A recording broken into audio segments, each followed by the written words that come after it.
first, the battle over gay marriage. When voters go to the polls this November, they won't just be picking a governor, Congress, and legislature. They'll also be voting on a proposal to amend the state constitution.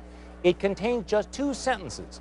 Only a marriage between one man and one woman shall be valid or recognized as a marriage in this state.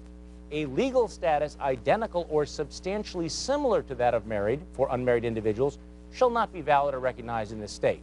Now, opponents say that second sentence goes too far, not simply banning gay marriages and civil unions, but also jeopardizing other domestic partner benefits. Supporters accuse the critics of exaggerating, but opponents do seem to have some momentum. The leading opposition group, Fair Wisconsin, says it's raised $1.3 million in the first 6 months of 2006, while the group supporting the ban raised only $2,454 in the same period.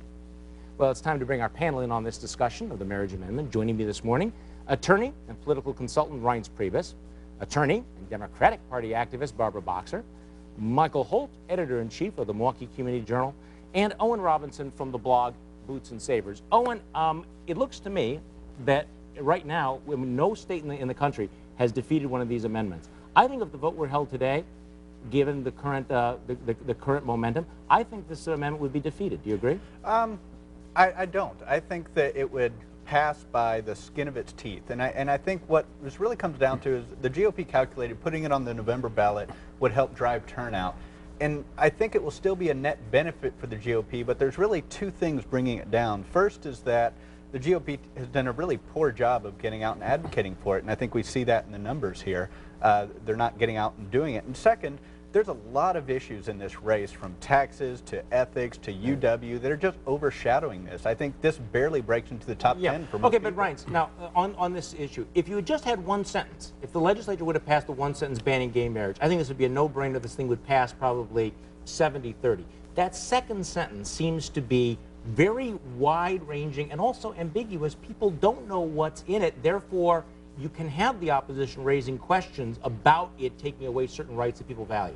Yeah, I think the second sentence does cause the confusion, and when you go into the voting booth, you don't want people to be confused. But I actually do think it's going to pass. I think it's going to pass overwhelmingly, and I think it's akin to school board referendum elections, when all the money is spent on the no vote, and when people go into the booth at this time around and they read, do you believe that marriage should be between one man and one woman? And that second sentence, yeah, it's confusing, but you get the drift as soon as you read the question. I think at least 60% of the people are going to vote for it. And just like school board elections, when the other side spends all the money, 80% of the time the no vote wins. See, and I disagree, and I agree with Charlie. If it was today, I think it would fail, and I think it'll fail in November. But to me, the issue is the effect it has on the governor's race, and the effect I believe it has, because the Fair Wisconsin is going door to door explaining the second sentence and the wide-reaching effect of that second sentence. And if Doyle can paint Green as being extremist, that he supports something like this with far-reaching, that will work in Doyle's favor. Okay, Mike. Yeah, I actually think it is going to be shot down as well. I think that second sentence really mars this whole controversy. You know, I think the majority of people would say that marriage should be between a man and a woman, but should civil unions be allowed? And that's what this boils down to. And I don't think that proponents of this have been able to convince people that it won't have a negative effect, it won't discriminate. Well, see, the problem about that second sentence is you can't be sure what it means. Ultimately, it will be decided by the courts. Well, the best argument for this amendment is that you don't want the courts making this decision. That's the best argument, that ultimately you do not want activist judges doing what happened in Massachusetts. I actually think, and I'm undecided on this amendment, and maybe I'll change my mind on this, I think that the Republican legislature miscalculated in 3 ways on this. Number one, I think they thought putting this on the November ballot would turn out Republican votes. I think it's going to backfire on them. I think the opponents of this are going to be more motivated than supporters. I think it will turn out particularly liberal activist voters who might have been disillusioned with Jim Doyle, but they'll turn out to vote for this. That's number one. Number two, I think that they overreached by having the second sentence. They could have gone with the first sentence.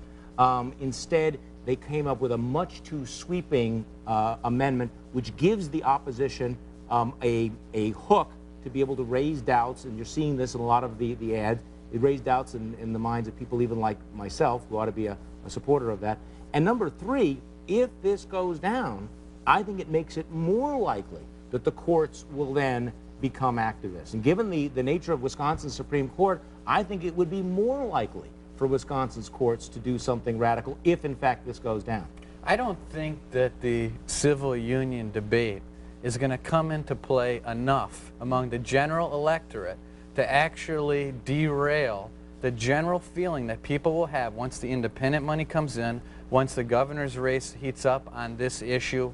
And I think the general theory is going to be that this is a vote on whether or not same-sex marriage should be legal or not. And I think overwhelmingly people are going to say it should be illegal.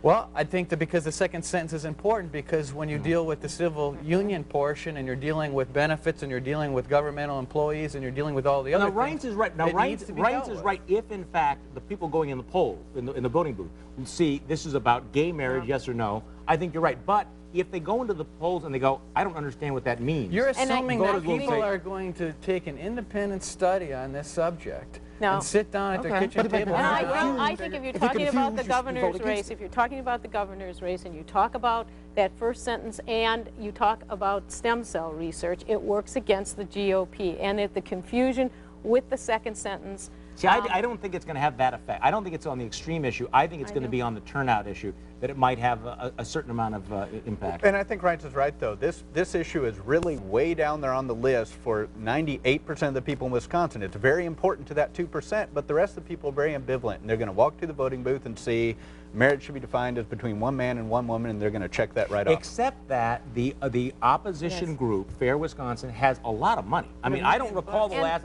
well, $1 million so far. They have been doing a very sophisticated campaign. In fact, in terms of the internet and a variety of things, they're having Owen on, doing a debate with them. I think one of the interesting things that the opponents have done, they are not playing the you are a bigot if you're against gay marriage. They are not being extremists. They, in fact, are reaching out to conservative bloggers like you, Owen, which I think is brilliant politically. Some of them are, and you're exactly right. And that's the way they're going to win this if they do. But you do reach a point of issue saturation. There's only so many issues we can talk about in this election cycle, and this one's going to fall way down. Okay, still ahead on Sunday Inside, a burglary suspect slips through the local legal system. Now he's accused of murder. And coming up next, a Hollywood hero's toughest challenge.